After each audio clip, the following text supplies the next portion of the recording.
નમસ્કાર. શું તમારા ઘરે સોલર પેનલ છે કે પછી લગાવવાનું વિચારી રહ્યા છો? તો આ માહિતી તમારા માટે એકદમ કામની છે. જુઓ, સોલર બિલમાં બે શબ્દો વારંવાર આવે છે: ઇમ્પોર્ટ અને એક્સપોર્ટ. આજે આપણે આ બંનેનો સાચો મતલબ શું થાય એ એકદમ સરળ ભાષામાં સમજીશું. તો ચાલો શરૂ કરીએ. ઘણીવાર કેવું થાય, આપણે સોલાર મીટર જોઈએ ને, એના પર ઇમ્પોર્ટ અને એક્સપોર્ટ લખેલું હોય. જોઈને થોડીક ગૂંચવણ થાય નહીં કે ભાઈ આ છે શું? આનો આપણા લાઇટ બિલ પર શું ફેર પડે? ચિંતા ના કરો, આજે આપણે આખી વાતને એકદમ છુટ્ટી પાડીને સમજી લઈશું. તો સૌથી પહેલાં ચાલો પકડીએ ઇમ્પોર્ટ યુનિટ્સને. સીધા શબ્દોમાં કહીએ તો આ એ વીજળી છે જે આપણે સરકાર પાસેથી, મતલબ કે ગ્રીડ પાસેથી લઈએ છીએ. પણ સવાલ એ છે કે ક્યારે અને કેમ? ચાલો જોઈએ. ઇમ્પોર્ટ એટલે શું? ચાલો એકદમ સિમ્પલ રીતે સમજીએ. ધારી લો કે રાત પડી ગઈ છે, અથવા તો ધોધમાર વરસાદ વરસે છે અને આકાશ કાળા વાદળોથી ઘેરાયેલું છે. હવે સૂરજ તો છે નહીં, એટલે આપણી સોલર પેનલ તો આરામ પર છે, વીજળી નથી બનાવતી. પણ ઘરમાં તો ટીવી, ફ્રિજ, પંખા બધું ચાલુ રાખવું છે ને, બરાબર? તો આ વીજળી આવશે ક્યાંથી? બસ એ આવે છે સરકારી ગ્રીડમાંથી. આ જે વીજળી આપણે ગ્રીડમાંથી ખેંચીએ છીએ એને જ કહેવાય છે ઇમ્પોર્ટ યુનિટ. એટલે બસ મગજમાં એક જ વાત ફિટ કરી લો: ઇમ્પોર્ટ એટલે આપણે વીજળી લીધી, બસ આટલું જ. ચાલો, ઇમ્પોર્ટની વાત તો ક્લિયર થઈ ગઈ. હવે આવીએ એનાથી બિલકુલ ઉલટા કોન્સેપ્ટ પર, એટલે કે એક્સપોર્ટ યુનિટ્સ. આ એ વીજળી છે જે આપણે ગ્રીડને પાછી આપીએ છીએ, જાણે કે વેચીએ છીએ. હવે આવે છે આખી ગેમનો સૌથી મજેદાર ભાગ.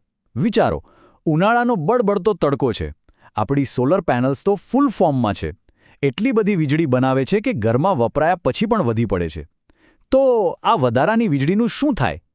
શું એ વેસ્ટ જાય છે? ના, બિલકુલ નહીં. આ જે વધારાના યુનિટ્સ છે ને, એ ઓટોમેટિકલી ગ્રીડમાં પાછા જતા રહે છે. અને બસ આ જે વીજળી આપણે ગ્રીડને પાછી મોકલી એને જ કહેવાય એક્સપોર્ટ યુનિટ.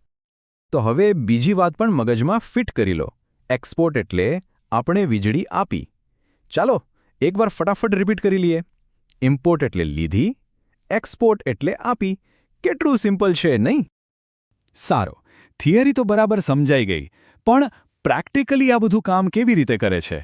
ચાલો એક નાનકડા પણ એકદમ પ્રેક્ટિકલ ઉદાહરણથી આખો ખેલ સમજી લઈએ. જુઓ, અહીં બે અલગ અલગ દિવસની વાત છે. પહેલો દિવસ, માની લો કે મસ્ત તડકો છે. આપણી સોલર પેનલે ધૂમ મચાવીને 12 યુનિટ બનાવ્યા. ઘરમાં આપણે વાપર્યા ફક્ત 8 યુનિટ. તો વધ્યા કેટલા? 4 યુનિટ. આ 4 યુનિટનું શું થયું? એ સીધા એક્સપોર્ટ થઈ ગયા ગ્રીડમાં. હવે બીજો દિવસ જુઓ, વાદળછાયું વાતાવરણ છે. પેનલે માંડ 5 યુનિટ બનાવ્યા, પણ ઘરમાં વપરાશ થયો 9 યુનિટનો. તો હવે શું? 4 યુનિટ ખૂટ્યા, બરાબર? આ 4 યુનિટ આપણે ગ્રીડમાંથી ઇમ્પોર્ટ કર્યા. હવે તો આખી વાત પાણી જેવી સાફ થઈ ગઈ હશે.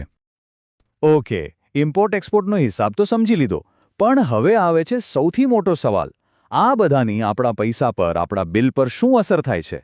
આનો જવાબ છે એક જાદુઈ સિસ્ટમમાં, જેનું નામ છે નેટ મીટરિંગ. ચાલો આ ગણિતને પણ ઉકેલી નાખીએ. આનું સૂત્ર છે ને, એ એકદમ સીધું સાદું છે. મહિનાના અંતે તમે જેટલા યુનિટ ઇમ્પોર્ટ કર્યા હોય, એટલે કે લીધા હોય, એમાંથી તમે જેટલા યુનિટ એક્સપોર્ટ કર્યા હોય, એટલે કે પાછા આપ્યા હોય, એને બાદ કરી દેવામાં આવે છે.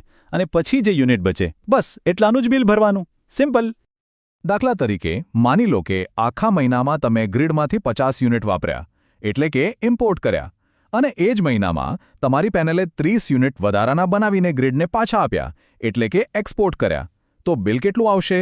સિમ્પલ, 50 - 30, એટલે કે બિલ આવશે ફક્ત 20 યુનિટનું. આ જ તો છે નેટ મીટરિંગનો કમાલ અને અસલી ફાયદો. પણ જો એવું થાય કે એક્સપોર્ટ વધારે હોય અને ઇમ્પોર્ટ ઓછું હોય તો? મતલબ કે તમે વીજળી આપી વધારે અને લીધી ઓછી, તો શું? અરે તો બલ્લે બલ્લે. એ વધારાના યુનિટ ક્યાંય જતા નથી, એ તમારા ખાતામાં ક્રેડિટ તરીકે જમા થઈ જાય છે. અને આ ક્રેડિટ પછી આવતા મહિનાના બિલમાં સામે એડજસ્ટ થઈ જાય છે. મતલબ કે ઉનાળાની કમાણી ચોમાસામાં કામ આવે. કેવું સરસ! તો ચાલો આખી વાતનો સાર એક જ શ્વાસમાં સમજી લઈએ. ઇમ્પોર્ટ એટલે ગ્રીડ પાસેથી વીજળી લીધી. એક્સપોર્ટ એટલે ગ્રીડને વીજળી આપી. બસ આટલું યાદ રાખી લો, પછી સોલર બિલ સમજવું તમારા માટે ડાબા હાથનો ખેલ છે.